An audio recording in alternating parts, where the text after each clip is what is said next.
Thank you for joining us today. We're here with Paula Kensington to talk about life on the cold face of the CFO, the realities and the complexities of aligning profit with purpose. Now, Paula has over 30 years experience as a CFO and runs her own consulting group, PK Advisory, where she helps CFOs and CEOs grapple with the day-to-day complexities involved in balancing profitability and purpose. Paula, what are the key issues CFOs and CEOs face today in implementing change?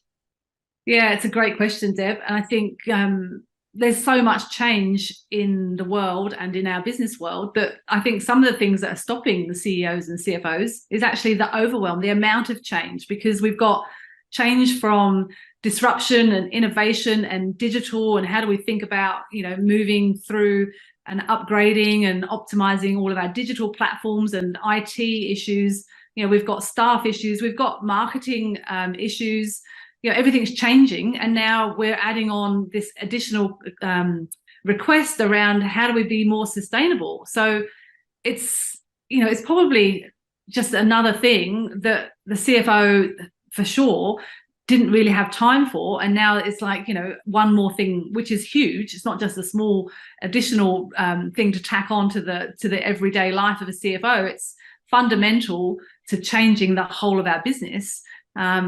So yeah, I think change is hard and requires a different level of thinking. It requires us to build some capacity in our brain to actually be creative. So we can't keep doing more and being busier and expect ourselves to slow down and be creative around how do we think about change. So, there's these real challenges between continuing to do more, yet trying to find time to do less.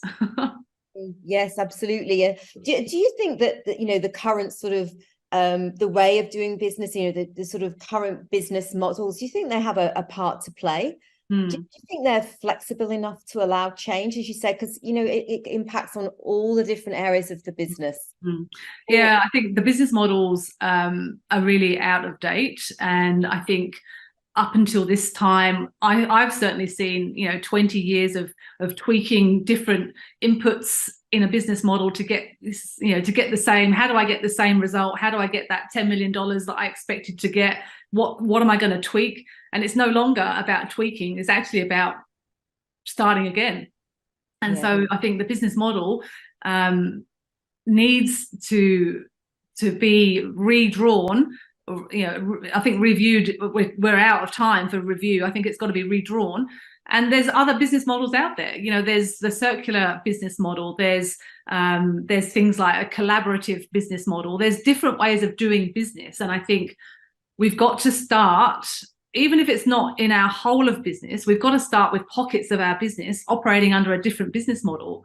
The challenge is moving from yesterday and today to the future, and it's not just a flick the switch. We can't just say, all right, we used to do it like that and now we're going to do it like this, because we've got investment in how we used to do it. We've got sunk costs, we've got digital platforms, we've spent thousands, maybe millions, maybe billions of dollars getting where we are. How are we going to actually be able to leverage that and get us into the future? So yeah, business model fundamentally have to change. And there's some out there. There's like 8 or 9 out there that I think businesses can adopt. And I think the challenge is that some businesses don't have the expertise and the guidance and the ability to be exposed to different business models. How do I know that this business model is going to work? Who else has done things differently? And I think, again, going back to the time poor CFO, if you don't have time to go out and spend hours investigating who's doing what, then you kind of feel like you're really isolated and you've got nowhere to turn. So what would you say to a CFO who's wanting to implement some positive changes and is unsure where to even start? Yeah, and I think that's the problem with isolation. And, that's exactly why I set up CFO Conversations, because it's about bringing CFOs together. And I'm one of those.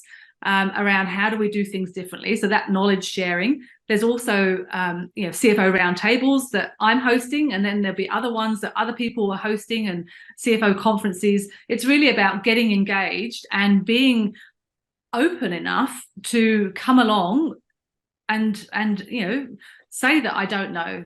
That again, it goes against almost everything in our DNA to say to people, I don't know how to disrupt my business. Help me understand, because we've spent all our life knowing the answers, it feels like, and now we have to get comfortable with the unknown, and so that's challenging. So getting out there and being part of the conversation, getting out there and educating yourselves.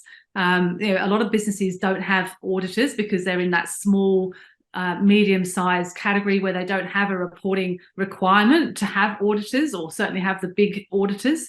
So, you're going to have to share around what are other people doing in our industry. I mean, there's great examples out there. In preparation for doing my green papers, you look at something like Levi. So Levi's realized the amount of water that's involved in producing their jeans.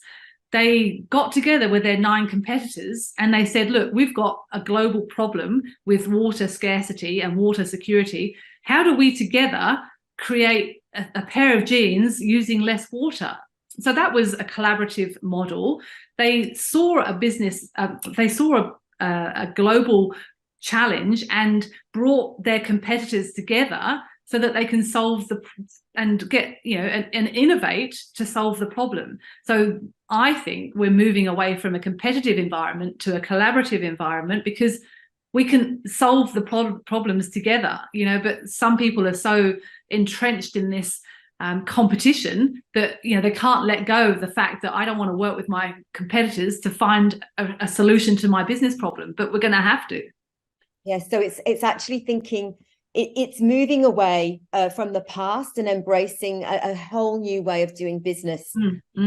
So at a very sort of nuts and bolts level, then what would be a first little step, do you think, to start putting, even the most rudimentary change in place that could help, build a stepping stone?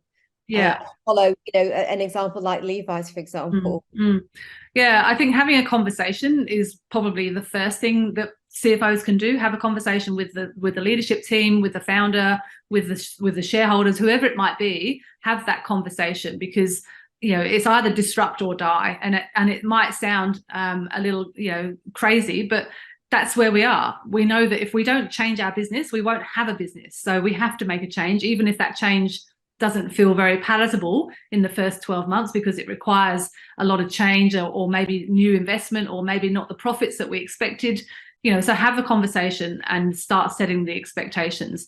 But then it's really around looking at each of your business departments and the business model, effectively, the whole business canvas, the whole reason why we're in business. This is the product that I'm building around this value web that says, let's start again and look at the reasons why we're in business. Are we in business to solve a problem, or are we in business creating a problem? And I think we've got to get really honest with ourselves around, what are we in business for? So having a conversation, reach out to others, but also then looking at what are we doing internally, because there'll be people internally that have the drive and the motivation to make a change. So how do you find and create a working group within your own teams and own structures that starts to highlight the pockets of where we're doing things badly, or where we could do things better?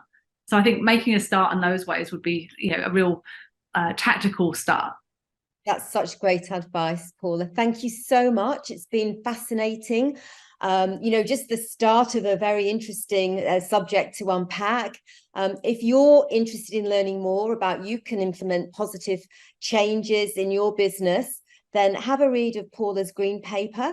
There's another one just about to be published as well. Log on to her website, www.pkadvisory.com.au. Thank you. Thanks, Deb.